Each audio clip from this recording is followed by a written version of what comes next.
ഓം നമഃശിവായ. നാളെ ശുഭമാണോ എന്നുള്ള പ്രതിദിന ജ്യോതിഷ പരമ്പരയിലേക്ക് എല്ലാ പ്രിയപ്പെട്ട ജ്യോതിഷ വിശ്വാസികളെയും ലോകാ സമസ്ത സുഖിനോ ഭവന്തു എന്നുള്ള പ്രാർത്ഥനയോടുകൂടി വളരെ സ്നേഹത്തോടെ ഹാർദവമായി സ്വാഗതം ചെയ്യുന്നു. നാളെ 2024 മെയ് മാസം 24-ാം തീയതി വെള്ളിയാഴ്ച ദിവസം 1799 ഇടവമാസം 10-ാം തീയതി ഇന്ത്യൻ തീയതി ശ്രേഷ്ഠമാസം 3-ാം തീയതി. നാളത്തെ സൂര്യോദയം രാവിലെ 6:07 അസ്തമയം വൈകുന്നേരം 6:31 നാളത്തെ ഉദയാൽപരം നക്ഷത്രം കലണ്ടറിലൊക്കെ രേഖപ്പെടുത്തിയിരിക്കുന്നത് ഉദയാൽപരം നക്ഷത്രമായിട്ട് അനിഴ നക്ഷത്രമാണ്. അനിഴ നക്ഷത്രം വെള്ളിയാഴ്ച രാവിലെ 10:12 വരെ ഉണ്ടായിരിക്കും. അതിനുശേഷം തൃക്കേട്ട നക്ഷത്രമാണ് ആരംഭിക്കുന്നത്. അപ്പോൾ വെള്ളിയാഴ്ച പകൽ പൂർണ്ണമായിട്ടും കൂടുതലായിട്ടും വന്നു ചേരുന്ന നക്ഷത്രം തൃക്കേട്ട നക്ഷത്രമാണ്. അതുകൊണ്ട് നമ്മൾ ഈ ഇന്നത്തെ അധ്യായത്തിൽ തൃക്കേട്ട നക്ഷത്രം എന്നാണ് വെള്ളിയാഴ്ച ദിവസത്തെ നക്ഷത്രം തൃക്കേട്ട നക്ഷത്രമായിട്ടാണ് കൊടുത്തിരിക്കുന്നത്. കലണ്ടറിൽ നോക്കിയാൽ കാണുന്നത് അനിഴമാണ്. അനിഴം ഉദയാൽപരം നക്ഷത്രമായിട്ട് വന്നു ചേരുന്നത് കൊണ്ടാണ് ഉദയം കഴിഞ്ഞ് 2 നാഴികയിൽ കൂടുതൽ വന്നാൽ ആ നക്ഷത്രം രേഖപ്പെടുത്തും. അപ്പോൾ അപ്രകാരമാണ് അനിഴ നക്ഷത്രം കലണ്ടറിലൊക്കെ കാണുന്നത്. അനിഴ നക്ഷത്രം വെള്ളിയാഴ്ച രാവിലെ 10:12 വരെയുള്ളൂ. വെള്ളിയാഴ്ച രാവിലെ 10:12 മുതലാണ് തൃക്കേട്ട നക്ഷത്രം ആരംഭിക്കുന്നത്. തൃക്കേട്ട നക്ഷത്രം ശനിയാഴ്ച രാവിലെ 10:38 വരെ ഉണ്ടായിരിക്കും. അപ്പോൾ ഈ സമയത്ത് ജനിക്കുന്ന കുട്ടികൾ, അതായത് വെള്ളിയാഴ്ച രാവിലെ 10:12 മുതൽ ശനിയാഴ്ച രാവിലെ 10:38 വരെ ജനിക്കുന്ന കുട്ടികൾ തൃക്കേട്ട നക്ഷത്ര ജാതകരാണ്. ഈ തൃക്കേട്ട നക്ഷത്ര ജാതകരായ കുട്ടികൾക്ക് ചന്ദ്രനാലുള്ള നീചഭംഗ രാജയോഗം വന്നു ചേരുന്നു എന്നുള്ള ഒരു സന്തോഷവും കൂടി ഈ സമയത്ത് ഞാൻ പ്രിയപ്പെട്ടവർക്ക് പങ്കുവയ്ക്കുകയാണ്. അപ്പോൾ വൃശ്ചികക്കൂറിൽപ്പെട്ട തൃക്കേട്ട നക്ഷത്രം വൃശ്ചികക്കൂറിൽപ്പെട്ട നക്ഷത്രമാണ്. അസുരഗണത്തിൽപ്പെട്ട പുരുഷ നക്ഷത്രമാണ്. ഈ നക്ഷത്രത്തിൻ്റെ ദേവത ഇന്ദ്രനാണ്. മൃഗം കേഴമാനാണ്. ഭൂതം വായുവാണ്. പക്ഷി കോഴിയാണ്. വൃക്ഷം വെട്ടിയാണ്. ബുധദശയിലാണ് ഈ നക്ഷത്ര ജാതകരുടെ ജനനം. അപ്പോൾ എല്ലാ തൃക്കേട്ട നക്ഷത്ര ജാതകരുടെയും ജീവിതത്തിൽ ആദ്യമായിട്ട് വന്നു ചേരുന്ന ദശാകാലം ബുധദശാകാലമാണ്. തൃക്കേട്ട നക്ഷത്ര ജാതകർ പൊതുവെ അധ്വാനശീലരാണെന്നാണ് ജ്യോതിഷം പറയുന്നത്. കർമ്മനിരതരാണ്. അവരുടെ പ്രവർത്തന മേഖലകളിൽ അവർ കർമ്മനിരതരാണ്. സമ്പാദിക്കുന്നതിനേക്കാൾ കൂടുതൽ സുഖജീവിതം നയിക്കുന്നതിനാണ് ഇവർ താല്പര്യം കൊടുക്കുന്നതെന്ന് പറയുന്നു. അധികം സുഹൃത്തുക്കളൊന്നും ഇവർക്കുണ്ടാകാനിടയില്ല. അതുപോലെ തന്നെ ജോലി സ്ഥിരത ഇവർക്ക് ഇല്ല. മാറി മാറി പല ജോലികളും ചെയ്യുമെന്നാണ് ജ്യോതിഷം പറയുന്നത്. തൃക്കേട്ട നക്ഷത്ര സ്ത്രീകൾ സുന്ദരികളാണ്, സത്യസന്ധരാണ്. ഒരുപാട് പ്രയാസങ്ങളും പ്രതികൂലങ്ങളും തൃക്കേട്ട നക്ഷത്ര ജാതകരായിട്ടുള്ള സ്ത്രീകൾ അനുഭവിക്കും എന്ന് ജ്യോതിഷം പറയുന്നു. കുടുംബജീവിത പ്രശ്നങ്ങൾ, ക്ലേശങ്ങൾ, അപവാദം, സന്താന ദുഃഖം, മനക്ലേശം, അങ്ങനെ ഒരുപാട് പ്രയാസങ്ങളും പ്രതിസന്ധികളും അവരുടെ ജീവിതത്തിൽ കടന്നു വരുമെന്നാണ് ജ്യോതിഷം പറയുന്നത്. പൂരാടം, തിരുവോണം, ചതയം, തിരുവാതിര, പുണർദം, ഉത്രം എന്നീ നാളുകാരുമായുള്ള എല്ലാ ബന്ധങ്ങളും അതുപോലെ തന്നെ ഈ നക്ഷത്ര ദിവസങ്ങളിൽ അവരുടെ ജീവിതത്തിലെ യാതൊരുവിധ പ്രധാനപ്പെട്ട കാര്യങ്ങളും ചെയ്യരുതെന്നും ജ്യോതിഷം ഓർപ്പിക്കുന്നു. പൂരാടം, തിരുവോണം, ചതയം, തിരുവാതിര, പുണർദം, ഉത്രം എന്നീ നാളുകാരുമായുള്ള എല്ലാ ബന്ധങ്ങളും ഒഴിവാക്കണം. അതുപോലെ തന്നെ പൂരാടം, തിരുവോണം, ചതയം, തിരുവാതിര, പുണർദം, ഉത്രം എന്നീ നക്ഷത്ര ദിവസങ്ങളിൽ അവരുടെ ജീവിതത്തിലെ പ്രധാനപ്പെട്ടതായ കാര്യങ്ങളൊന്നും അന്നത്തെ ദിവസം ചെയ്യാൻ പാടില്ല എന്നും ജ്യോതിഷം ഓർപ്പിക്കുന്നുണ്ട്. തൃക്കേട്ട നക്ഷത്ര ജാതകരുടെ ജീവിതത്തിലെ ആദ്യത്തെ ദശാകാലം എന്ന് പറയുന്നത് ബുധദശാകാലമാണ്. ബുധദശാകാലം ജ്യോതിഷം 17 വർഷമായിട്ടാണ് ക്രമീകരിച്ചിരിക്കുന്നത്. 17 വർഷം എല്ലാവർക്കും വന്നു ചേരണമെന്നില്ല. ഇപ്പോൾ ഈ വീഡിയോ കേൾക്കുന്ന പ്രിയപ്പെട്ട തൃക്കേട്ട നക്ഷത്ര ജാതകരുടെ ജീവിതം ഏത് ദശാകാലത്തൂടെയാണ് കടന്നു പോകുന്നത് അറിയാൻ വേണ്ടി ഉദാഹരണ സഹിതം പെട്ടെന്നൊന്ന് പറഞ്ഞു തരാം. ഇപ്പോൾ ബുധദശാകാലം 17 വർഷമാണ്. എല്ലാവർക്കും 17 വർഷം വന്നു ചേരണമെന്നില്ല. ഉദാഹരണത്തിന് ഒരു 12 വർഷം ഒരു കുട്ടിക്ക്, തൃക്കേട്ട നക്ഷത്രത്തിൽ ജനിച്ചൊരു കുട്ടിക്ക് ജനനശിഷ്ട ദശാകാലം 12 വർഷമായി ലഭിച്ചു എന്ന് വരിക. അപ്പോൾ അങ്ങനെ ലഭിക്കുന്ന കുട്ടികൾക്ക് 12 വയസ്സ് വരെ ബുധദശാകാലമായിരിക്കും. അതിന് ശേഷം പിന്നെ 7 വർഷം കേതുവിൻ്റെ ദശാകാലമാണ്. അപ്പോൾ ഈ 7 വർഷം എന്ന് പറയുന്നത് ആ കുട്ടിയെ സംബന്ധിച്ചോളം വളരെ പ്രധാനപ്പെട്ടതായ ഒരു സമയമാണ്. കാരണം അതിൻ്റെ വിദ്യാഭ്യാസപരമായിട്ടുള്ള ഉപരിപഠനത്തിൻ്റെ സമയമാണ്. ഈ സമയം തൃക്കേട്ട നക്ഷത്ര ജാതകർക്ക് ഈ കേതുവിൻ്റെ ദശാകാലം അനുകൂലമല്ലെങ്കിൽ വിദ്യാഭ്യാസപരമായി അവർ പിന്തള്ളപ്പെടും, പുറകോട്ട് പോകും. അവർക്ക് പഠനത്തിൽ കൂടി മികവ് തെളിയിക്കാൻ കഴിയുകയില്ല. അപ്പോൾ ആ സമയമൊക്കെ കുട്ടിയുടെ മാതാപിതാക്കൾ ഗ്രഹനിലയെടുത്ത് രാഹു കേതു ദോഷപരിഹാര പൂജയൊക്കെ ചെയ്ത് ഈ കുട്ടിയെ വളർത്തിയെടുക്കണം. എങ്കിൽ മാത്രമേ വിദ്യാഭ്യാസത്തിൽ കൂടി ഉന്നതമായ നിലയിലെത്തി നല്ലൊരു തൊഴിലൊക്കെ സമ്പാദിക്കാൻ കഴിയുള്ളൂ. അങ്ങനെ 12-19 വയസ്സ് കഴിഞ്ഞാൽ പിന്നെ 20 വർഷം ശുക്രദശാകാലമാണ്. ആ സമയം എന്ന് പറഞ്ഞാൽ വിവാഹ ജീവിത സമയമാണ്. അപ്പോൾ ഈ സമയം ശുക്രൻ അനിഷ്ട സ്ഥാനസ്ഥിതിയാണെങ്കിൽ ഇവരുടെ ജീവിതത്തിൽ ഒരുപാട് പ്രശ്നങ്ങളും പ്രതിസന്ധികളും ഉണ്ടാകും. ദാമ്പത്യ ജീവിത പ്രശ്നങ്ങൾ, അങ്ങനെ ഒരുപാട് പ്രശ്നങ്ങൾ ഈ 20 വർഷവും അവർ ജീവിതത്തിൽ അനുഭവിക്കുന്ന ഒരു സമയമാണ്. ശുക്രൻ അവർക്ക് ദോഷം ചെയ്യുന്ന ഭാവത്തിലാണ് നിൽക്കുന്നതെങ്കിൽ അവർക്ക് ആ സമയം ഒരുപാട് കണ്ണുനീർ കുടിക്കേണ്ടി വരും. അപ്പോൾ അതുമൊക്കെ മാതാപിതാക്കൾ നോക്കി മനസ്സിലാക്കി അതിൻ്റേതായ ദോഷപരിഹാരങ്ങളൊക്കെ ചെയ്ത് വേണം കുട്ടികളെ വളർത്തുവാൻ. പണ്ടത്തെ കാലത്തൊക്കെ ഇങ്ങനെയൊന്നും പറഞ്ഞു തരുവാൻ ആളില്ലായിരുന്നു. ഇപ്പോൾ ഈ സോഷ്യൽ മീഡിയ ഒക്കെ ഉള്ളതുകൊണ്ട് ഇങ്ങനെയുള്ള കാര്യങ്ങൾ പറഞ്ഞു തന്നാൽ പോലും ആരും അംഗീകരിക്കത്തില്ല. പിന്നെ ആരെങ്കിലും ഒരാൾ അംഗീകരിക്കട്ടെ.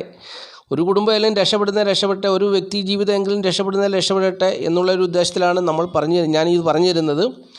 അപ്പോൾ അത് പ്രിയപ്പെട്ടവർ മനസ്സിലാക്കുക. മാതാപിതാക്കളാണ് അതൊക്കെ ചെയ്യേണ്ടത്. മാതാപിതാക്കൾ അതൊക്കെ നോക്കി മനസ്സിലാക്കി ആ കുട്ടിക്ക് അനുയോജ്യമായ ഒരു വിവാഹ ജീവിതമൊക്കെ ചെയ്ത് കൊടുക്കണം, വിവാഹമൊക്കെ നടത്തി കൊടുക്കണം. പ്രശ്നങ്ങൾ ഉണ്ടാകാൻ സാധ്യതയുള്ള നക്ഷത്രമാണ് തൃക്കേട്ട നക്ഷത്ര ജാതകരുടെ. ഈ സമയത്ത് വിവാഹം കഴിഞ്ഞ് ഉള്ള സമയത്താണ് അവരുടെ ജീവിതത്തിൽ ഏറ്റവും കൂടുതൽ പ്രശ്നം, കണ്ണുനീര് കുടിക്കുന്നൊരു സമയമാണ്. അതൊക്കെ മാതാപിതാക്കൾ വ്യക്തമായിട്ട് മനസ്സിലാക്കണം. എന്തെങ്കിലും ദോഷമുണ്ടോ, അപ്പോൾ അതൊക്കെ നോക്കി അനുകൂലമായ ഒരു പയ്യനെ വേണം. അല്ലെങ്കിൽ പ്രത്യേകിച്ച് പെൺകുട്ടികൾക്കാണ് ഈ ദോഷം കൂടുതൽ സംഭവിക്കുന്നത്. അതുകൊണ്ട് അത് അനുകൂലമായ ഒരു ഗ്രഹനിലയുള്ള ഒരു പയ്യനുമായിട്ട് വേണം വിവാഹ ജീവിതം നടത്തി കൊടുക്കുവാൻ. അപ്പോൾ അതൊക്കെ പ്രിയപ്പെട്ടവർ മാതാപിതാക്കൾ ശ്രദ്ധിക്കണം എന്നുള്ള കാര്യം ഞാൻ ഈ സമയത്ത് ഓർപ്പിക്കുന്നു. അപ്പോൾ 19, 20, 39 വയസ്സ് കഴിഞ്ഞാൽ പിന്നെ അവർക്ക് പിന്നീടുള്ള ദശാകാലം എന്ന് പറഞ്ഞാൽ 6 വർഷം സൂര്യദശാകാലമാണ്. 39, 6, 45, 10 വർഷം ചന്ദ്രദശാകാലം. 55, 7 വർഷം കുജദശാകാലം. 62 കഴിഞ്ഞാൽ പിന്നെ അവർക്ക് 18 വർഷം രാഹുവിൻ്റെ ദശാകാലമാണ്. 62, 8, 70, 10, 80. അത് കഴിഞ്ഞാൽ 16 വർഷം വ്യാഴദശാകാലം. 96, പിന്നീട് 96 കഴിഞ്ഞാൽ പിന്നെ 19 വർഷം അവർക്ക് ശനി ദശാകാലം. 115. അങ്ങനെ അവരുടെ ദശാകാലം തീരും. അപ്പോൾ ഇതൊക്കെ പ്രത്യേകിച്ചും മനസ്സിലാക്കുക. എല്ലാ മാസവും ഇങ്ങനെ പറഞ്ഞു തരുന്നുണ്ട്. ഓരോരുത്തരെങ്കിലും ആരെങ്കിലും ഒരാളെങ്കിലും കേട്ട് രക്ഷപ്പെടട്ടെ എന്നുള്ളതിന് വേണ്ടിയാണ് ഇങ്ങനെ എല്ലാ മാസവും ഇതിങ്ങനെ പറഞ്ഞു തന്നുകൊണ്ടിരിക്കുന്നത്, ആവർത്തിച്ചുകൊണ്ടിരിക്കുന്നത്. അപ്പോൾ ഇനി നമ്മൾ ചിന്തിക്കുന്ന വിഷയം നാളത്തെ നക്ഷത്ര ദിവസത്തെക്കുറിച്ചാണ്. നാളത്തെ നക്ഷത്ര ദിവസം അതായത് വെള്ളിയാഴ്ച രാവിലെ 10:12 മുതൽ തൃക്കേട്ട നക്ഷത്രമാണ് ആരംഭിക്കുന്നത്. അപ്പോൾ തൃക്കേട്ട നക്ഷത്രപ്രകാരം ആർക്കൊക്കെയാണ് അനുകൂലമായ ഫലങ്ങൾ വന്നു ചേരുന്നത് എന്നുള്ളതാണ് ചിന്തിക്കുന്നത്. തൃക്കേട്ട നക്ഷത്രപ്രകാരം ഉത്രട്ടാതി, രേവതി, ആയില്യം, മകം, ചോതി, അത്തം, അനിഴം എന്നീ നാളുകാരുടെ ജീവിതത്തിൽ നല്ല അനുഭവങ്ങൾ വന്നു ചേരും എന്നുള്ളതാണ് ജ്യോതിഷം പറയുന്ന കാര്യം. ഉത്രട്ടാതി, രേവതി, ആയില്യം, മകം, ചോതി, അത്തം, അനിഴം എന്നീ നക്ഷത്ര ജാതകളുടെ ജീവിതത്തിൽ നാളത്തെ ദിവസം നല്ല ഫലങ്ങൾ വന്നു ചേരാൻ സാധ്യതയുണ്ടെന്ന് ജ്യോതിഷം പറയുന്നു. അപ്പോൾ അത് മനസ്സിലാക്കി നാളത്തെ ദിവസം പ്രവർത്തന മേഖലകളിലൊക്കെ അവർക്ക് വരുന്ന നേട്ടങ്ങളൊക്കെ നഷ്ടപ്പെട്ടു പോകാതെ നേടിയെടുക്കുവാൻ ശ്രമിക്കുക. പ്രതികൂലമായ അനുഭവങ്ങൾ നാളത്തെ ദിവസം വന്നു ചേരാൻ സാധ്യതയുള്ളത് അശ്വതി, ഭരണി, കാർത്തികക്കാൽ, വിശാഖം, ചിത്തിര, ഉത്രം എന്നീ നാളുകാരുടെ ജീവിതത്തിലാണെന്നുള്ളത് മനസ്സിലാക്കുക. പ്രതികൂലമായ അനുഭവങ്ങൾ വന്നു ചേരാൻ സാധ്യതയുള്ളത് നാളത്തെ ദിവസം പ്രതികൂലമായ ജീവിത സാഹചര്യങ്ങൾ വന്നു ചേർന്ന് അവരെ ദുഃഖത്തിലാഴ്ത്തുകയോ വേദനിപ്പിക്കുകയോ അല്ലെങ്കിൽ നഷ്ടങ്ങൾ വരുത്തുകയോ ഒക്കെ ചെയ്യാൻ സാധ്യതയുള്ളത് അശ്വതി, ഭരണി, കാർത്തികക്കാൽ, വിശാഖം, ചിത്തിര, ഉത്രം എന്നീ നാളുകാരുടെ ജീവിതത്തിലാണെന്നുള്ളത് ജ്യോതിഷം പറയുന്നു. അത് മനസ്സിലാക്കുക, ശ്രദ്ധിക്കുക. നാളത്തെ ദിവസം ശ്രദ്ധയോടുകൂടി മുമ്പോട്ട് പോകുക. ബാക്കിയുള്ള നാളുകാർക്കൊക്കെ സുഖദുഃഖ സമ്മിശ്രമായ ജീവിതാനുഭവങ്ങളായിരിക്കും നാളത്തെ ദിവസം വന്നു ചേരുക എന്നും ജ്യോതിഷം പറയുന്നു. ഇനി നമ്മൾ ചിന്തിക്കുന്ന വിഷയം നാളെ വെള്ളിയാഴ്ച ദിവസമാണ്. പകൽ സമയത്തെ ശുഭസമയം എടുത്തു പറഞ്ഞു തരാം. നാളത്തെ വെള്ളിയാഴ്ച ദിവസത്തിന് ഒരുപാട് പ്രാധാന്യമുണ്ട്. നാളെ വലിയ നേട്ടങ്ങൾ വന്നു ചേരുന്നൊരു വെള്ളിയാഴ്ച ദിവസമാണ്. അപ്പോൾ നാളത്തെ ശുഭസമയത്തിന് വളരെയേറെ പ്രാധാന്യമുണ്ട്. രാവിലെ 6:07 മുതൽ 7:37 വരെ ശുഭസമയമാണ്. പിന്നീട് 9:07 മുതൽ 10:37 വരെ ശുഭസമയമാണ്. അതിനുശേഷം 11:36 മുതൽ ഉച്ചകഴിഞ്ഞ് 1:37 വരെ ശുഭസമയമാണ്. പിന്നീട് വീണ്ടും 3:07 മുതൽ വൈകുന്നേരം 5:07 വരെയും ശുഭസമയമാണ്. ഈ ശുഭസമയം നോക്കി പ്രധാനപ്പെട്ടതായ കാര്യങ്ങളൊക്കെ ചെയ്യുക. ഇത് പൊതുവായിട്ടുള്ളൊരു സമയമാണ്. പ്രത്യേകിച്ച് എന്തെങ്കിലും ശുഭകാര്യങ്ങൾ ചെയ്യുവാൻ ആഗ്രഹിക്കുന്നുണ്ടെങ്കിൽ അവർ ലഗ്നാലുള്ള ശുഭസമയം പ്രത്യേകിച്ച് നോക്കി ചെയ്യേണ്ടതാണ്. വളരെ പ്രധാനപ്പെട്ടതായ കാര്യങ്ങളൊക്കെ ആണെങ്കിൽ ലഗ്നം കൊണ്ട് ശുഭസമയം, ശുഭമുഹൂർത്തം കണ്ടുപിടിച്ച് തിരഞ്ഞെടുത്ത് ആ ശുഭമുഹൂർത്തത്തിൽ കാര്യങ്ങളൊക്കെ ചെയ്യേണ്ടതാണ്. ഇത് പൊതുവായിട്ടുള്ള സമയമാണ് ഞാൻ എല്ലാ ദിവസവും പറയുന്നത് എന്നുള്ള കാര്യം കൂടി ഞാൻ ഈ സമയത്ത് ഓർപ്പിക്കുന്നു. ഇനിയും സംഖ്യാശാസ്ത്രമാണ് പറയാൻ പോകുന്നത്. സംഖ്യാശാസ്ത്രം പറയുന്നത് ഇംഗ്ലീഷ് മാസ തീയതി വെച്ചാണ്. നാളത്തെ ഇംഗ്ലീഷ് മാസ തീയതി 24 അതിനെ ഒറ്റസംഖ്യ ആക്കണം. 2 + 4 = 6. അപ്പോൾ അങ്ങനെ ഏതൊരു മാസത്തെയും 6, 15, 24 എന്നീ തീയതികളിൽ ജനിച്ചവരുടെ ജന്മസംഖ്യ 6 വരുന്നു. അപ്രകാരം 6 ജന്മസംഖ്യ വരുന്നവർക്ക് നാളത്തെ ദിവസം അനുകൂലമായ ഫലങ്ങൾ വന്നു ചേരുന്നൊരു ദിവസമാണെന്നുള്ളത് അറിഞ്ഞുകൊള്ളുക. കൂടുതൽ നല്ല ഫലങ്ങൾ അവരുടെ ജീവിതത്തിൽ വന്നു ചേരാൻ വേണ്ടി കടും നീല, പച്ച, ചുവപ്പ് എന്നീ നിറങ്ങളുള്ള വസ്ത്രങ്ങൾ ധരിച്ചാൽ മതി. കൂടുതൽ മെച്ചപ്പെട്ട നല്ല അനുഭവങ്ങൾ അവരുടെ ജീവിതത്തിൽ നാളത്തെ ദിവസം വന്നു ചേരുമെന്നുള്ളതാണ് അറിഞ്ഞിരിക്കേണ്ടത്. മാത്രമല്ല പേരിൽ ഇംഗ്ലീഷ് അക്ഷരമാലയിലെ UVW എന്നീ അക്ഷരങ്ങളുണ്ടെങ്കിൽ തീർച്ചയായിട്ടും നാളത്തെ ദിവസം നല്ല ഫലങ്ങൾ, ഉത്തമമായ ഫലങ്ങൾ അവരുടെ ജീവിതത്തിൽ വന്നു ചേരുമെന്നും സംഖ്യാജ്യോതിഷം പറയുന്നു. അപ്പോൾ ആദ്യമായിട്ട് ഈ ചാനൽ കാണുന്ന പ്രിയപ്പെട്ടവർ ഈ ചാനൽ സബ്സ്ക്രൈബ് ചെയ്യുക, ലൈക്ക് ചെയ്യുക, ഷെയർ ചെയ്യുക, കമൻറ്റ് ചെയ്യുക. തുടർച്ചയായിട്ട് എല്ലാ ദിവസവും വീഡിയോ കാണുവാൻ ശ്രമിക്കുക. ജീവിത പുരോഗതിക്ക് ആവശ്യമായിട്ടുള്ള വ്യക്തിപരമായും കുടുംബത്തിൻ്റെയും ഒക്കെ പുരോഗതിക്ക് ആവശ്യമായിട്ടുള്ള ജ്യോതിഷപരമായിട്ടുള്ള കാര്യങ്ങളാണ് നിത്യവും ഈ വീഡിയോയിൽ കൂടി പ്രിയപ്പെട്ടവർക്കായിട്ട് ഞാൻ പങ്കുവയ്ക്കുന്നത്. പ്രിയപ്പെട്ടവർ ശ്രദ്ധയോടുകൂടി കേൾക്കുക, ജീവിതത്തിൽ അതിനെ പിന്തുടരുക. തീർച്ചയായിട്ടും ജീവിതത്തിൽ എടുത്തു കളയേണ്ടതായ കാര്യങ്ങൾ എടുത്തു കളഞ്ഞ് ചേർക്കേണ്ടതായ നല്ല കാര്യങ്ങളെ ചേർത്ത് ജീവിതത്തിനൊരു ക്രമീകരണം വരുത്തി നല്ല രീതിയിൽ മുമ്പോട്ട് കൊണ്ടുപോവുക. അതിന് ജ്യോതിഷം എന്ന ശാസ്ത്രം വളരെയേറെ ഉപകാരപ്രദമാണ് 27 നക്ഷത്ര ജാതകർക്കും. അപ്പോൾ അതുകൊണ്ടാണ് നിത്യവും പ്രിയപ്പെട്ടവർക്കായിട്ട് ഞാൻ ഈ ജ്യോതിഷപരമായിട്ടുള്ള കാര്യങ്ങൾ സത്യസന്ധമായിട്ട് മറച്ചു വയ്ക്കാതെ എല്ലാം പൂർണ്ണമായിട്ട് പ്രിയപ്പെട്ടവർക്ക് ഞാൻ പറഞ്ഞു തരുന്നുണ്ട്. പ്രിയപ്പെട്ടവർ അത് ശ്രദ്ധയോടുകൂടി കേൾക്കുക. അതുപോലെ തന്നെ ആദ്യമായിട്ട് കാണുന്നവർ ഈ ചാനൽ സബ്സ്ക്രൈബ് ചെയ്യുക, ലൈക്ക് ചെയ്യുക, ഷെയർ ചെയ്യുക. എല്ലാ ദിവസവും പ്രിയപ്പെട്ടവരുടെ സഹായ സഹകരണങ്ങൾ ഞാൻ പ്രതീക്ഷിക്കുന്നു. അതുപോലെ തന്നെ ജ്യോതിഷപരമായ സേവനങ്ങൾക്ക് പ്രിയപ്പെട്ടവർക്ക് ഓൺലൈനിൽ കൂടി എന്നെ സമീപിക്കാവുന്നതാണ്. നിങ്ങളുടെ വിഷയങ്ങൾ ഓൺലൈൻ വഴി വാട്സപ്പിൽ കൂടി അയച്ചു തന്നാൽ അതിനുള്ള കാര്യങ്ങളൊക്കെ നോക്കി പറഞ്ഞു തരുന്നതാണ്. ജീവിത പുരോഗതിക്ക് ആവശ്യമായിട്ടുള്ള എല്ലാ കാര്യങ്ങളും എന്നിൽ നിന്ന് പ്രിയപ്പെട്ടവർക്ക് പ്രതീക്ഷിക്കാവുന്നതാണ്. നമ്മളിനി ഈ അധ്യായത്തിൽ ചിന്തിക്കാൻ പോകുന്ന വിഷയം നക്ഷത്രഫലമാണ്. നക്ഷത്രഫലം നമുക്ക് ചിന്തിക്കാൻ നാളത്തെ ദിവസം മേടക്കൂറിൽപ്പെട്ട അശ്വതി, ഭരണി, കാർത്തിക, കാൽ നാളുകാരെ സംബന്ധിച്ചോളം നാളത്തെ ദിവസം അവർക്ക് നാളത്തെ ദിവസം പൂർണ്ണമായും തൃപ്തികരമായ ഒരു ദിവസമല്ല എങ്കിലും സ്ത്രീകൾ മുഖേനയുള്ള ധനനേട്ടം അവർക്ക് ജീവിതത്തിൽ പ്രതീക്ഷിക്കാവുന്നൊരു ദിവസമാണ് നാളത്തെ ദിവസം എന്നുള്ളതാണ് നാളത്തെ ദിവസത്തിൻ്റെ പ്രത്യേകത. കുടുംബ സുഖം പൂർണ്ണമായിട്ടും തൃപ്തികരമായ ഒരു ദിവസമല്ല അശ്വതി, ഭരണി, കാർത്തിക, കാൽ നാളുകാർക്ക് എന്നുള്ളത് മനസ്സിലാക്കുക. എങ്കിലും നാളത്തെ ദിവസം സ്ത്രീ മുഖേനയുള്ള ധനനേട്ടം അവർക്ക് പ്രതീക്ഷിക്കാവുന്നൊരു ദിവസമാണ്. തൊഴിൽപരമായ നേട്ടം അവർക്ക് ഇപ്പോൾ നിലവിലുണ്ട്. അവരുടെ പിതാവ് മുഖേനയുള്ള ചില അസ്വസ്ഥതകളൊക്കെ അവരുടെ വ്യക്തിപരമായ ജീവിതത്തെ ബാധിക്കുന്നുണ്ട്. സുഖം, സ്വസ്ഥത, ദേഹനന്മയൊന്നും അത്ര അനുകൂലമായ ഒരു ദിവസമല്ല. നാളത്തെ ദിവസം അവരുടെ മാതാവിൻ്റെ സ്ഥിതിയും അത്ര അനുകൂലമല്ല. ഏറെക്കുറെ സുഖദുഃഖ സമ്മിശ്രമായ കാര്യങ്ങളിൽ കൂടിയായിരിക്കും, അല്ലെങ്കിൽ സുഖദുഃഖ സമ്മിശ്രമായ അനുഭവങ്ങളിൽ കൂടിയായിരിക്കും നാളത്തെ ദിവസം കടന്നു പോകുക എന്നുള്ളത് അറിഞ്ഞുകൊള്ളുക. ഇനി ഇടവക്കൂറാണ്. ഇടവക്കൂറിൽപ്പെട്ട കാർത്തിക, മുക്കാൽ, രോഹിണി, മകരം 2 പാദം നാളുകാർക്ക് നാളത്തെ ദിവസം വളരെ അനുകൂലമായ ഒരു ദിവസമാണ്. അവരുടെ ജന്മത്തിൽ നാളത്തെ ദിവസം വ്യാഴം നിൽക്കുന്നു, സൂര്യൻ നിൽക്കുന്നു, ശുക്രൻ നിൽക്കുന്നു.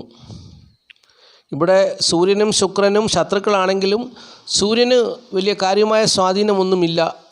അതുകൊണ്ട് നാളത്തെ ദിവസം ഇവിടെ ശുക്രൻ കൊടുക്കുന്ന ഫലം, ഈ ശുക്രൻ എന്ന് പറഞ്ഞാൽ ഇടവക്കൂറുകാരുടെ നാഥനാണ്. ആ കൂറിൻ്റെ നാഥനാണ് ശുക്രൻ. ശുക്രൻ വ്യാഴവുമായിട്ട് മറ്റൊരു ശുഭഗ്രഹവുമായിട്ടാണ് ചേർന്ന് നിൽക്കുന്നത്. അപ്പോൾ നല്ല ഒരു ബലമുള്ള ഒരു സമയത്താണ്. അതായത് ആ ക്ഷേത്രത്തിന് ഇപ്പോൾ നല്ല ബലമുണ്ട്, മുക്കാൽ ബലമുണ്ട്. സൂര്യൻ അവിടെ വലിയ ബലമൊന്നുമില്ലാത്ത സ്ഥിതിയിൽ നിൽക്കുന്നത് കൊണ്ട് വ്യാഴവും ശുക്രനും ഇടവൻ രാശിക്ക് അല്ലെങ്കിൽ ആ ഇടവക്കൂറുകാരുടെ ക്ഷേത്രത്തിന് ബലം കൊടുക്കുന്ന സമയമാണ്. അവർക്ക് നല്ല അനുഭവങ്ങൾ വന്നു ചേരുന്ന സമയമാണ്. മാത്രമല്ല അവരുടെ 7ാം ഭാവത്തിൽ ചന്ദ്രൻ നീചഭംഗ രാജയോഗം ചെയ്തു നിൽക്കുന്നു. അപ്പോൾ ഇടവക്കൂറുകാരെ സംബന്ധിച്ചോളം രാജകീയമായ അനുഭവങ്ങൾ അവരുടെ ജീവിതത്തിൽ വന്നു ചേരുന്ന സമയമാണ്.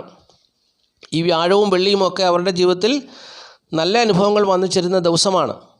അപ്പോൾ തീർച്ചയായിട്ടും അവർക്ക് പ്രതീക്ഷ നൽകുന്ന നല്ല അനുഭവങ്ങൾ വന്നു ചേരുന്ന ദിവസങ്ങളാണ്. അവർക്ക് അവരുടെ ജീവിതത്തിൽ ഭാഗ്യകരമായ അനുഭവങ്ങൾ, അപ്രതീക്ഷിതമായ കാര്യങ്ങളൊക്കെ നടക്കുന്ന സംഭവമാണ്. എല്ലാം കൊണ്ടും നേട്ടമുള്ള ഒരു ദിവസമാണ് ഈ ആഴ്ചയിലെ വ്യാഴവും വെള്ളിയും എന്നുള്ളത് ഇടവക്കൂറിൽപ്പെട്ട കാർത്തിക, മുക്കാൽ, രോഹിണി, മകരം 2 പാദം നാളുകാർ മനസ്സിലാക്കുക, അറിഞ്ഞിരിക്കുക. ഇനി മിഥുനക്കൂറാണ്. മിഥുനക്കൂറിൽപ്പെട്ട മകരം 2 പാദം, തിരുവാതിര, പുണർതം, മുക്കാൽ നാളുകാർക്ക് നാളത്തെ ദിവസം ഏറെക്കുറെ നല്ല അനുഭവങ്ങൾ വന്നു ചേരുന്ന ദിവസമാണ്. 12ാം ഭാവത്തിൽ ശുക്രൻ നിന്നാൽ യാതൊരുവിധ ദോഷവും ചെയ്യത്തില്ലെന്നാണ് ജ്യോതിഷം പറയുന്നത്. അപ്പോൾ 12ൽ നിൽക്കുന്ന ശുക്രൻ നാളെ ഇവർക്ക് നല്ല ഫലങ്ങളെ കൊടുക്കും. നല്ല ഫലങ്ങൾ, ഏറെക്കുറെയൊക്കെ നല്ല ഫലങ്ങൾ പ്രതീക്ഷിക്കാമെന്നാണ് ജ്യോതിഷം പറയുന്നത്. അപ്പോൾ അവർക്ക് നാളത്തെ ദിവസം കുടുംബസുഖമുണ്ട്. കാരണം അവരുടെ 2ാം ഭാവത്തിൻ്റെ അധിപനായ ചന്ദ്രൻ നീചഭംഗ രാജയോഗം ചെയ്ത് നിൽക്കുന്നുണ്ട്. കുടുംബസുഖവും ധനപരമായ നേട്ടമൊക്കെ അവരുടെ ജീവിതത്തിൽ പ്രതീക്ഷിക്കാം. അതുപോലെ തന്നെ അവരുടെ ജീവിതത്തിൽ നാളത്തെ ദിവസം ശുക്രൻ അവർക്ക് നല്ല നേട്ടങ്ങൾ കൊടുക്കുന്ന ദിവസമാണ്. ധനം, സുഖം, കുടുംബജീവിതം എന്നിവയിൽ ഉയർച്ച കൊടുക്കുന്നൊരു ദിവസമാണ്. എന്നാൽ ബന്ധുക്കളിൽ നിന്നുള്ള ദോഷാനുഭവങ്ങൾ വന്നു ചേരാൻ സാധ്യതയുള്ളതുകൊണ്ട് നാളത്തെ ദിവസം സുഖദുഃഖ സമ്മിശ്രമായി അത് മാറും എന്നുള്ള കാര്യം കൂടി അറിഞ്ഞുകൊള്ളുക. അപ്പോൾ നാളത്തെ ദിവസം സുഖദുഃഖ സമ്മിശ്രമായ ജീവിതാനുഭവമായിരിക്കും നാളത്തെ ദിവസം. മിഥുനക്കുറിൽപ്പെട്ട മകരം 2 പാദം തിരുവാതിര പുണർതം മുക്കാൽ നാളുകാർക്ക് വന്നു ചേരുക എന്നുള്ളതാണ് അറിഞ്ഞുകൊള്ളുക. ഒരു നേട്ടം ജീവിതത്തിൽ വന്നു ചേരും, പക്ഷെ മറ്റൊരാളുടെ ശത്രുത കൊണ്ട് ആ നേട്ടത്തിൻ്റെ പൂർണ്ണമായ ഫലം അനുഭവത്തിൽ വരികയില്ല. അതുകൊണ്ടാണ് സുഖദുഃഖം എന്ന് ഞാനിവിടെ പറഞ്ഞു തന്നത്. ഇനിയും കർക്കിടകക്കുറാണ്. കർക്കിടകക്കുറിൽപ്പെട്ട പുണർതം കാല് പൂയം ആയില്യം നാളുകാർക്ക് നാളത്തെ ദിവസം അവരുടെ മക്കൾ രാജയോഗം അനുഭവിച്ച് നിൽക്കുന്ന സമയമാണ്. അവരുടെ ആൺമക്കൾ രാജയോഗം അനുഭവിച്ച് നിൽക്കുന്ന സമയമാണ്. നാളത്തെ ദിവസം അവർക്ക് സ്വത്ത് സംബന്ധമായ നേട്ടം വന്നു ചേരേണ്ട ഒരു ദിവസമാണ്. പക്ഷെങ്കിൽ അവിടെ ഒരു ശത്രുത നിലനിൽക്കുന്നത് കൊണ്ട് അത് പൂർണ്ണമായിട്ടും അവരുടെ കൈകളിൽ വന്നു ചേരാൻ സാധ്യത കുറവാണ്. ജനിച്ച സമയത്തെ പ്രത്യേകതകൾ കൊണ്ട് മാത്രമേ അത് നാളത്തെ ദിവസം വന്നു ചേരാൻ സാധിക്കുകയുള്ളൂ. കാരണം അവരുടെ വീട്, വസ്തു, വാഹനം, അങ്ങനെ വീട് സംബന്ധിച്ച് അല്ലെങ്കിൽ കുടുംബ സ്വത്ത് സംബന്ധിച്ചുള്ള ഒരു തർക്കം അല്ലെങ്കിൽ ശത്രുത ഉള്ളത് കൊണ്ട് നിലനിൽക്കുന്നുണ്ട്. അത് പൂർണ്ണമായിട്ടും അങ്ങോട്ട് മാറിയിട്ടില്ല. അപ്പോൾ അതിൻ്റെതായ ഒരു കുറവ് അവരുടെ ജീവിതത്തിൽ ഉണ്ടെങ്കിൽ പോലും നാളെ അവരുടെ മക്കൾ, കർക്കിടകക്കുറിൽപ്പെട്ട പുണർതം കാല് പൂയം ആയില്യം നാളുകാരുടെ മക്കൾ രാജയോഗം ചെയ്ത് നിൽക്കുന്ന ദിവസമാണ്. അപ്പോൾ അവർക്ക് ജീവിതത്തിൽ നല്ല സൗഭാഗ്യകരമായ അനുഭവങ്ങൾ വന്നു ചേരുന്ന ദിവസമാണ്. അതുകൊണ്ട് ഈ നാളുകാർ സന്തോഷിക്കുന്നൊരു ദിവസമാണ്. നാളത്തെ ദിവസം നേട്ടങ്ങൾ അവരുടെ ജീവിതത്തിൽ വന്നു ചേരുന്ന ദിവസമാണ്. ലാഭകരമായ അനുഭവങ്ങൾ അവരുടെ ജീവിതത്തിൽ വന്നു ചേരാൻ സാധ്യതയുള്ളൊരു ദിവസമാണ്. അപ്പോൾ പ്രാർത്ഥിക്കുക, എല്ലാവരും പ്രാർത്ഥിക്കുക. നാളത്തെ ദിവസമൊക്കെ ആ നേട്ടങ്ങൾ ജീവിതത്തിൽ വന്നു കിട്ടാൻ വേണ്ടി പ്രാർത്ഥിക്കുക. പ്രാർത്ഥനയുടെ ശക്തിയും കൂടി ആകുമ്പോൾ അവർക്ക് ആ നേട്ടങ്ങളൊക്കെ അനുഭവത്തിൽ വന്നു ചേരും. തടസ്സങ്ങളെല്ലാം മാറി, ശത്രുതകളെല്ലാം മാറി ആ നേട്ടമൊക്കെ കൊയ്തെടുക്കുവാൻ അവർക്ക് സാധിക്കും. അതുകൊണ്ട് പ്രാർത്ഥിക്കുക. ഇനി ചിങ്ങക്കൂറാണ്. ചിങ്ങക്കൂറിൽപ്പെട്ട മകം, പൂരം, ഉത്രം കാൽ നാളുകാരെ സംബന്ധിച്ചോളം നാളത്തെ ദിവസം സുഹൃത്തുക്കൾ, സഹോദരങ്ങൾ മുഖേനയുള്ള സൗഭാഗ്യകരമായ അനുഭവങ്ങൾ അവരുടെ മക്കൾക്ക് വന്നു ചേരുന്നൊരു സമയമാണ്. സുഹൃത്തുക്കൾ, സഹോദരങ്ങൾ മുഖേനയുള്ള, പ്രത്യേകിച്ച് സ്ത്രീകൾ മുഖേനയുള്ള സഹായ സഹകരണങ്ങളൊക്കെ അവരുടെ ആൺമക്കൾക്ക് വന്നു ചേർന്ന് അവരുടെ ജീവിതത്തിൽ നാളത്തെ ദിവസം സൗഭാഗ്യകരമായ അനുഭവങ്ങൾ ഉണ്ടാകുന്നൊരു ദിവസമാണ് നാളത്തെ ദിവസം. അവർക്ക് രാജയോഗ തുല്യമായ ജീവിതാനുഭവങ്ങൾ നാളത്തെ ദിവസം അവരുടെ ജീവിതത്തിൽ വന്നു ചേരുന്നൊരു ദിവസമാണ്. അവരുടെ മക്കൾക്കാണ് അതിൻ്റെ ഗുണം വന്നു ചേരുക എന്നുള്ളത് പ്രത്യേകം മനസ്സിലാക്കുക. അവരുടെ ബുദ്ധിപരമായ കാര്യങ്ങളിൽ അവരെടുക്കുന്ന തീരുമാനങ്ങളൊക്കെ നാളത്തെ ദിവസം വിജയിക്കുന്നൊരു ദിവസമാണ്. നാളത്തെ ദിവസം അവർക്ക് മാതാവിനെ കൊണ്ട് നേട്ടം വന്നു ചേരുന്നൊരു ദിവസമാണ്. മാതാവിൻ്റെ സ്വത്തൊക്കെ അനുഭവത്തിൽ വന്നു ചേരാൻ സാധ്യതയുള്ള ദിവസമാണ്. അപ്പോൾ അങ്ങനെ നാളത്തെ ദിവസം അവർക്ക് പിതാവിനെ കൊണ്ടും ഒക്കെ ഗുണകരമായ നല്ല അനുഭവങ്ങൾ അവരുടെ ജീവിതത്തിൽ പ്രതീക്ഷിക്കാവുന്നൊരു ദിവസമാണ്. എങ്കിലും ചെറിയ ശത്രുതയൊക്കെ വന്നു ചേരാൻ സാധ്യതയുണ്ട് എന്നുള്ള കാര്യം കൂടി അറിഞ്ഞിരിക്കുക. അപ്പോൾ നാളത്തെ ദിവസം രാജകീയമായ സുഖസൗകര്യങ്ങൾ, സുഖാനുഭവങ്ങൾ ജീവിതത്തിൽ വന്നു ചേരാൻ സാധ്യതയുള്ള ദിവസമാണെന്ന് മനസ്സിലാക്കുക. ഇനി കന്നിക്കൂറാണ്. കന്നിക്കൂറിൽപ്പെട്ട ഉത്രം, മുക്കാൽ, അത്തം, ചിത്തിര 2 പാദം നാളുകാർക്ക് നാളത്തെ ദിവസം രാജകീയമായ സുഖാനുഭവങ്ങൾ അവരുടെ ജീവിതത്തിൽ വന്നു ചേരുന്നു. ധനസ്ഥിതി, കുടുംബത്തിൻ്റെ സ്ഥിതിയിലെല്ലാം വളരെ രാജകീയമായ അനുഭവങ്ങൾ അവരുടെ ജീവിതത്തിൽ വന്നു ചേരുന്നൊരു ദിവസമാണ്. അപ്പോൾ നാളത്തെ ദിവസം അവരുടെ സഹോദരങ്ങൾ മുഖേനയുള്ള സഹായങ്ങൾ അവർക്ക് ലഭിക്കുന്ന ദിവസമാണ്. സഹോദരങ്ങൾ അവരുടെ ജീവിതത്തിൽ നന്മകൾ ചെയ്യുന്നൊരു ദിവസമാണ്. സഹോദരങ്ങളെ കൊണ്ടുള്ള നേട്ടങ്ങൾ, മാതാവിനെ കൊണ്ടുള്ള നേട്ടങ്ങൾ, അങ്ങനെ വലിയ നേട്ടങ്ങൾ അവരുടെ ജീവിതത്തിൽ വന്നു ചേരുന്ന ദിവസമാണ്. പിതാവ് മുഖേനയുള്ള ഭാഗ്യകരമായ അനുഭവങ്ങൾ.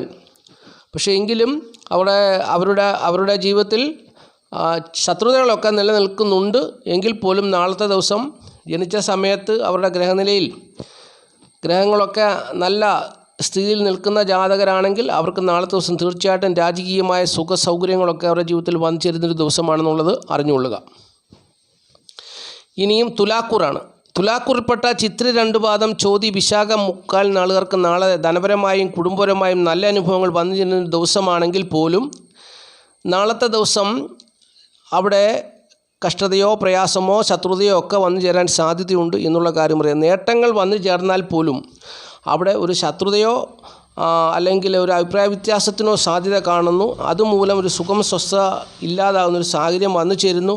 മാത്രമല്ല ഇപ്പോൾ വിദേശത്ത് ജോലിക്ക് പോകാനും വിദേശത്തേക്ക് പോകാനും ഒക്കെ ശ്രമിക്കുന്ന ഒരു സമയമാണ് ഈ നാളുകാർ. അവർക്ക് അങ്ങനെ ഒരു പ്രചോദനം വന്നു ചേരുന്ന സമയമാണ്. പക്ഷേ ചതിക്കുഴിയിൽ വീഴാൻ സാധ്യതയുണ്ട്, അത് സൂക്ഷിക്കണം.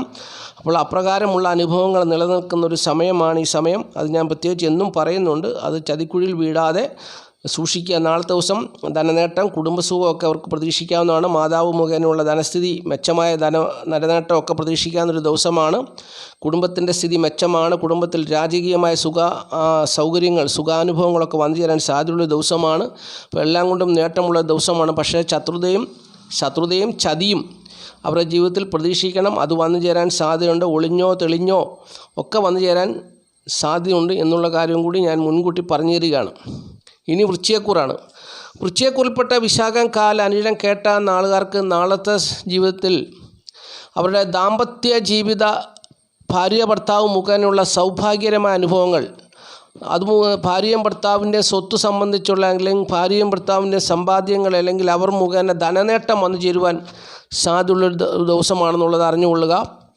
നാളത്തെ ദിവസം അവർക്ക് ധനപരമായ നേട്ടം, കുടുംബസുഖം എന്നിവയൊക്കെ ഉണ്ടാകും. ഭാര്യയും ഭർത്താവും തമ്മിൽ ചേർന്ന് പ്രവർത്തിച്ച് അല്ലെങ്കിൽ ഭാര്യയുടെ സ്വത്ത് മുഖേനയോ ഭർത്താവിൻ്റെ സ്വത്ത് മുഖേനയോ ഉള്ള ധനപരമായ നേട്ടങ്ങൾ അവരുടെ ജീവിതത്തിൽ വന്നു ചേരുന്നൊരു ദിവസമാണ്. രാജകീയമായ സുഖസൗകര്യങ്ങൾ അവരുടെ ജീവിതത്തിൽ വന്നു ചേരാൻ സാധ്യതയുള്ളൊരു ദിവസമാണ്. നാളത്തെ ദിവസം നേട്ടം പ്രതീക്ഷിക്കാവുന്നൊരു ദിവസമാണ്. അതുപോലെ തന്നെ അവർക്ക് തൊഴിൽപരമായിട്ടുള്ള നേട്ടം പ്രതീക്ഷിക്കാവുന്നൊരു ദിവസമാണ് നാളത്തെ ദിവസം എന്നുള്ളത് അറിഞ്ഞുകൊള്ളുക. ഇനി ധനുക്കൂറാണ്. ധനുക്കൂറിൽപ്പെട്ട മൂലം, പുരാടം, ഉത്രാടം, കാൽ നാളുകാരെ സംബന്ധിച്ചോളം നാളത്തെ ദിവസം നാളത്തെ ദിവസം അത്ര തൃപ്തികരമായ അനുഭവങ്ങൾ വന്നു ചേരുന്നൊരു ദിവസമല്ല. നാളത്തെ ദിവസം കുടുംബസുഖമുണ്ട്, ധനപരമായ നേട്ടം ഒക്കെ സാധാരണ രീതിയിലാണെങ്കിൽ പോലും രോഗം, ദുഃഖം, കടം, പ്രയാസം അങ്ങനെയുള്ള കാര്യങ്ങളൊക്കെ അവരെ അലട്ടുന്നൊരു സമയമാണെങ്കിലും നാളത്തെ ദിവസം അവർക്കൊരു ആശ്വാസത്തിന് വക കിട്ടുന്ന ദിവസമാണ്. രോഗം, ദുഃഖം, പ്രയാസം, ധനനഷ്ടം അല്ലെങ്കിൽ കടബാധയുള്ളവർക്ക് നാളത്തെ ദിവസം ആശ്വാസം വന്നു ചേരുന്നൊരു ദിവസമാണ് നാളത്തെ ദിവസം എന്നുള്ളതാണ് പ്രത്യേകത. അതുപോലെ തന്നെ നാളത്തെ ദിവസം പ്രതികൂലമായ ജീവിത സാഹചര്യങ്ങളൊക്കെ വരേണ്ട ഒരു ദിവസമാണെങ്കിൽ പോലും അതിൽ നിന്നൊക്കെ ഒരു മാറ്റം അവർക്കുണ്ടാകുന്നൊരു ദിവസമാണ്. ആശ്വാസത്തിന് വകയുള്ള ദിവസമാണ്. കൂടുതൽ സൗഭാഗ്യകരമായ അനുഭവങ്ങളൊന്നും നാളത്തെ ദിവസം അവർക്ക് ജീവിതത്തിൽ വന്നു ചേരുന്ന ദിവസമല്ല എന്നുള്ളതും പ്രത്യേകം അറിഞ്ഞുകൊള്ളുക. ഇനി മകരക്കൂറാണ്. മകരക്കൂറിൽപ്പെട്ട ഉത്രാടം, മുക്കാൽ, തിരുവോണം, ഔട്ടൻ, 2 പാദം നാളുകാർക്ക് നാളത്തെ ദിവസം സാധാരണ ജീവിതാനുഭവങ്ങൾ കൊണ്ട് നിറഞ്ഞൊരു ദിവസമായിരിക്കും. പക്ഷെങ്കിൽ തൊഴിൽപരമായ നേട്ടം പ്രതീക്ഷിക്കാം. എങ്കിലും കാര്യമായ നേട്ടമൊന്നും വന്നു ചേരാൻ സാധ്യതയില്ല എന്നുള്ളതാണ് അവിടുത്തെ ഒരു പ്രത്യേകത. ശത്രുത മൂലം കാര്യമായ തൊഴിൽ ഗുണമൊന്നും വന്നു ചേരാൻ സാധ്യതയില്ല. ഒരു സാധാരണ ജീവിതം നയിച്ചു പോകാൻ പറ്റുന്നൊരു ദിവസമാണ്. നാളത്തെ ദിവസം അവരുടെ പെൺമക്കൾ മുഖേനയുള്ള ഭാഗ്യകരമായ അനുഭവങ്ങൾ അവർക്ക് ജീവിതത്തിൽ പ്രതീക്ഷിക്കാവുന്ന ഒരു ദിവസമാണെന്നുള്ളതാണ് മറ്റൊരു പ്രത്യേകത. അവർക്ക് അവരുടെ ജീവിതത്തിൽ പെൺമക്കളുടെ ജീവിതത്തിൽ നല്ല അനുഭവങ്ങൾ വന്നിരുന്നൊരു ദിവസമാണ്. ആ അനുഭവം ഇവർക്ക് സന്തോഷത്തിന് വക തരുന്നൊരു ദിവസമാണ് മകരക്കൂറുകാരെ സംബന്ധിച്ചോളം. അപ്പോൾ അങ്ങനെയുള്ള നേട്ടങ്ങൾ അവർക്ക് പ്രതീക്ഷിക്കാവുന്നൊരു ദിവസമാണ്. ബാക്കി ഈ കുടുംബസുഖം, ധനസുഖമൊക്കെ സാധാരണ രീതിയിൽ തന്നെ പോകും. പെൺമക്കൾക്ക് വന്നു ചേരുന്ന സൗഭാഗ്യകരമായ അനുഭവങ്ങൾ കണ്ട് സന്തോഷിക്കാൻ പറ്റുന്ന ഒരു ദിവസമാണ് നാളത്തെ ദിവസം എന്നുള്ളത് അറിഞ്ഞുകൊള്ളുക. ഇനി കുംഭക്കൂറാണ്. കുംഭക്കൂറിൽപ്പെട്ട ആവട്ടൻ, 2 പാദം, ചതയം, പുരുട്ടാതി, മുക്കാൽ നാളുകാർക്ക് നാളത്തെ ദിവസം രാജയോഗ തുല്യമായ ജീവിതാനുഭവങ്ങൾ വന്നു ചേരുവാൻ സാധ്യതയുള്ളൊരു ദിവസമാണ്. 10ാം ഭാവത്തിൽ ചന്ദ്രൻ നീചഭംഗ രാജയോഗം ചെയ്തു നിൽക്കുന്നു. 4ാം ഭാവത്തിൽ വ്യാഴം നിൽക്കുന്നു, ശുക്രൻ നിൽക്കുന്നു. കേന്ദ്രഭാവത്തിൽ ഇങ്ങനെയുള്ള ഗ്രഹസ്ഥിതികൾ ഉള്ളതുകൊണ്ട് നാളത്തെ ദിവസം നല്ല അനുഭവങ്ങൾ പ്രതീക്ഷിക്കാം. പക്ഷേ എങ്ങനെയുള്ളവരായിരിക്കണം? അവർ ജനിച്ച സമയത്ത് ഈ പറഞ്ഞ ഗ്രഹങ്ങളൊക്കെ വ്യാഴവും ശുക്രനും ചന്ദ്രനും ഒക്കെ ബലവാന്മാരായിരിക്കണം. അങ്ങനെയുള്ളവർക്കായിരിക്കും നാളത്തെ ദിവസം അവരുടെ ജീവിതത്തിൽ സൗഭാഗ്യകരമായ രാജകീയമായ സുഖസൗകര്യങ്ങൾ വന്നു ചേരുക. വീട്, വസ്തുവാഹനം, ഭൂമി സംബന്ധിച്ച് തൊഴിൽ സംബന്ധിച്ചുള്ള നേട്ടങ്ങൾ അവരുടെ ജീവിതത്തിൽ വന്നു ചേരുന്നൊരു ദിവസമാണെന്നുള്ളത് അറിഞ്ഞുകൊള്ളുക. ഇനി മീനക്കൂറാണ്. മീനക്കൂറിൽപ്പെട്ട പൂർട്ടാതി, കാൽ, ഉത്രട്ടാതി, രേവതി നാളുകാർക്ക് നാളത്തെ ദിവസം അവരുടെ മാതാവിനെ കൊണ്ട് രാജകീയമായ ഭാഗ്യകരമായ അനുഭവങ്ങൾ അവരുടെ ജീവിതത്തിൽ പ്രതീക്ഷിക്കാവുന്നൊരു ദിവസമാണ്. സുഹൃത്തുക്കൾ, സഹോദരങ്ങൾ മുഖേനയുള്ള സഹായങ്ങൾ പ്രതീക്ഷിക്കാവുന്ന ദിവസമാണ്. തൊഴിൽപരമായിട്ടുള്ള നേട്ടങ്ങൾ പ്രതീക്ഷിക്കാവുന്നൊരു ദിവസമാണ്. അപ്പോൾ നാളത്തെ ദിവസം അവർക്ക് എന്തുകൊണ്ടും നല്ല അനുഭവങ്ങൾ ജീവിതത്തിൽ വന്നു ചേരാൻ സാധ്യതയുള്ളൊരു ദിവസമാണ്. മീനക്കൂറുകാരെ സംബന്ധിച്ചോളം നാളത്തെ ദിവസം എന്നുള്ളത് അറിഞ്ഞുകൊള്ളുക. സൗഭാഗ്യകരമായ അനുഭവങ്ങൾ അവരുടെ പിതാവ് മുഖേനയുള്ള നല്ല ഭാഗ്യകരമായ അനുഭവങ്ങളൊക്കെ പ്രതീക്ഷിക്കാവുന്ന ദിവസമാണ്. എന്നാൽ സ്ത്രീകൾ മുഖേനയുള്ള ശത്രുതകൾ അവർക്ക് സാധ്യതയുണ്ട് എന്നുള്ള കാര്യം കൂടി ഞാൻ ഓർപ്പിക്കുന്നു. അപ്പോൾ ഇത്തരത്തിലുള്ള അനുഭവങ്ങളൊക്കെ ആയിരിക്കും മീനക്കൂറുകാർക്ക് വന്നു ചേരുക എന്നുള്ളത് അറിഞ്ഞുകൊള്ളുക. ഇത്രയുമാണ് നക്ഷത്രഫലമായി പറഞ്ഞു വരുവാനുള്ളത്. നാളത്തെ ദിവസം മഹാദേവൻ എല്ലാ പ്രിയപ്പെട്ടവരെയും സമൃദ്ധിയായിട്ട് അനുഗ്രഹിക്കട്ടെ എന്ന് ഞാൻ ആത്മാർത്ഥമായിട്ട് പ്രാർത്ഥിക്കുകയാണ്.